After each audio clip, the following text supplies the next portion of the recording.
How will they take the middle class's money? Through property tax. How are they going to break us down incrementally till we're fully institutionalized, all of us prisoners? That was the point I wanted you to get into.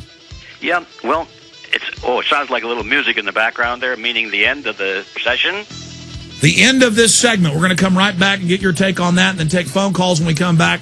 I might just twist G. Edward Griffin to stay the whole rest of the hour because time is moving so quickly with our guest today. He's going to be speaking in several cities. We'll tell you about that before he leaves as well. Your chance to meet the legend. G. Edward Griffin, I'm Alex Jones. G. Edward Griffin is our guest. Your phone call's coming up in the next segment at 1-800-259-9231. This scientific dictatorship, the final revolution, as the elites have called it, is a scientific tyranny based on psychology, anthropology, human activity, public relations, propaganda, to bring in this tyranny.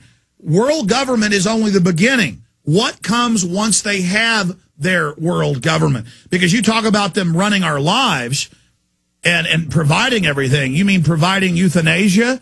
You mean providing execution? You mean providing starvation? I mean, their end game, once they have their global straitjacket in place, which they're putting the final tweaks on right now, what comes next from your research, G. Edward Griffin?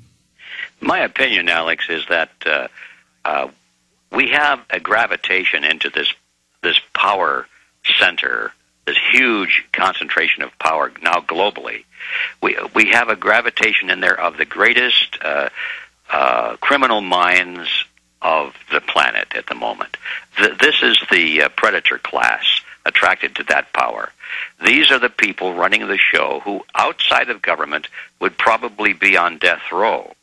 They'd certainly be in prison because they'd be committing all of the most horrendous crimes against their fellow man that you can imagine. But they've gone into government so that they can be the ones who put other people in prison. And it's as simple as that. We're looking at the formation of a huge criminal syndicate. And so if you understand the mentality of the criminal mind, then you can see what it is they have planned. What do criminals do? They want to exploit everybody else. They want to make them serve them. They want to take everything of value from them. It's that simple. I think that in some cases these people may have started out with some idealism because they thought that collectivism was a good idea, because they thought that would put an end to war. But very simply and very quickly they understood that in order to bring collectivism into fruition around the world, they have to have wars. And they become the greatest instigators of wars. And all the injustices that they claim that they want to correct, they become the instigators of those injustices. So I think soon they become very calloused to the human condition, and it just boils down to a position of who's got the power and who will rule and who will serve. So use your imagination. You can see the ultimate servitude coming in the future, where people will be nothing but little ciphers, and they will completely serve their masters, and if they don't serve well, they will be exterminated. It's that simple. Absolutely. G. Edward Griffin, expanding on that, for people that don't understand the grave danger we're in, isn't tyranny what we see 99% of the time in history? Black uniforms, mass arrests, death, poverty. The elites love to sit up on their pleasure mountains in their palaces with all their power and sex and wars. It's all about their power trip, and everyone else toiling under poverty. The globalists admit in many of their own statements they use poverty as a weapon to suppress people, and they enjoy riding past in their armored chariots the rotting hovels and starving children. To them, children with snot all over their faces, with their rib cages sticking out, is beautiful, because that makes their feathered beds and their servants that much more enjoyable.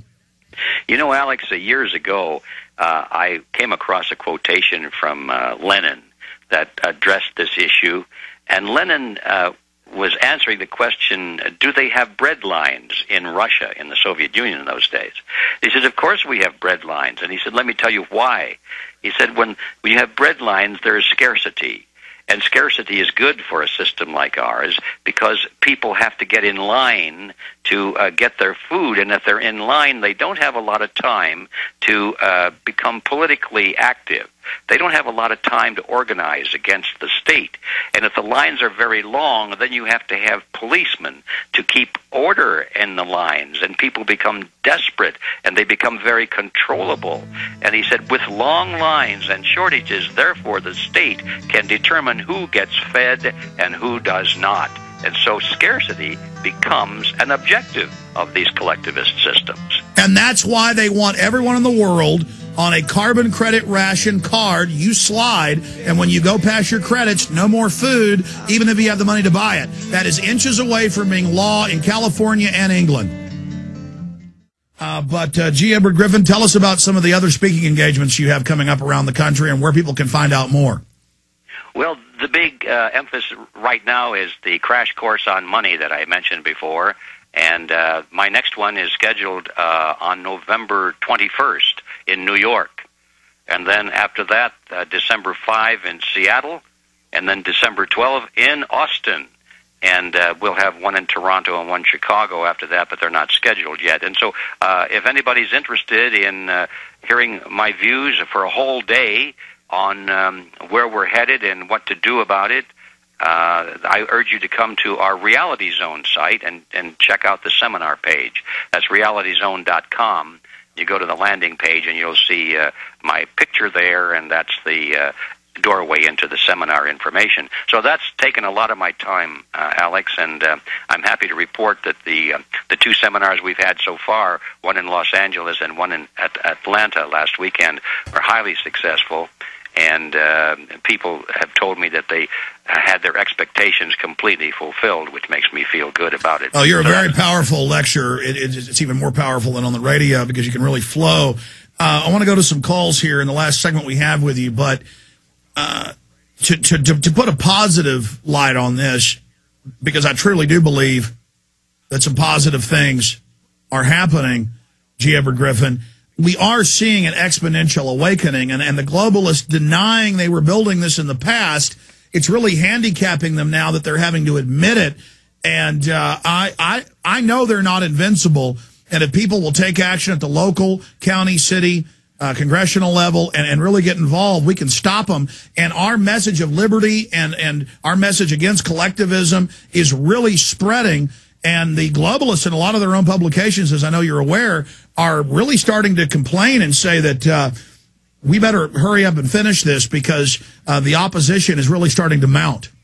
Yeah, they're scared to death of the size of the opposition.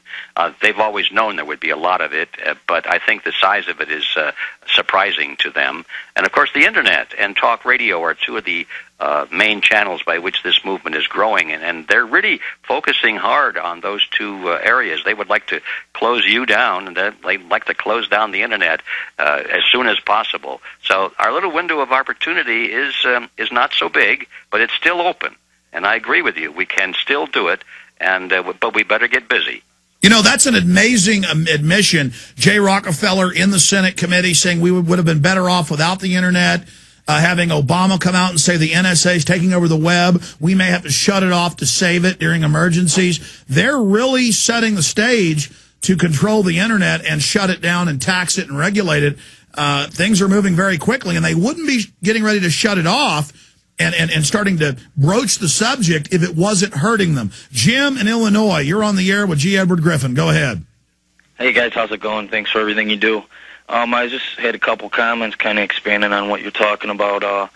Just more like I think there might be a couple things that could at least slow them down a little. And, if we could maybe audit the Fed, get that moving, if we could get any kind of 9/11 truth going.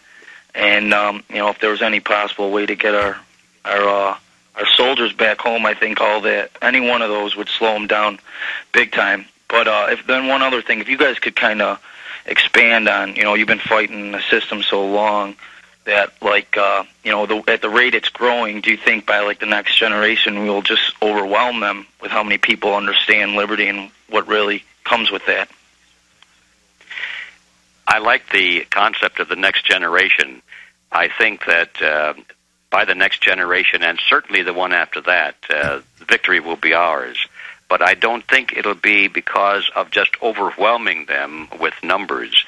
I think it'll be because that out of those who do understand the issues, that a small number of those people, 3% or less, will move and take control of the system.